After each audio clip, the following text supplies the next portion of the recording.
বড়দিঘিতে মাছ দেখানো হচ্ছে। এই মাছ আপনার 12 তারিখ এবং 13 তারিখে টিকিট হবে।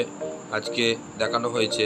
মাছের পরিমাণ মোটামুটি 2, 3, 4 কাতলা অ্যাভেলেবেল আছে মোটামুটি, এবং তার সাথে রুই মাছ খুব ভালো পরিমাণে আছে, যেটার সাইজ মোটামুটি 400, 500, 600, 700, 1 কিলো অবধি রুই আছে।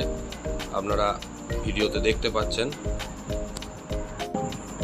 আজ থেকে এর বুকিং নেওয়া শুরু হলো এবং প্রত্যেকটি মানুষ আজ থেকে বুকিং করতে পারবে।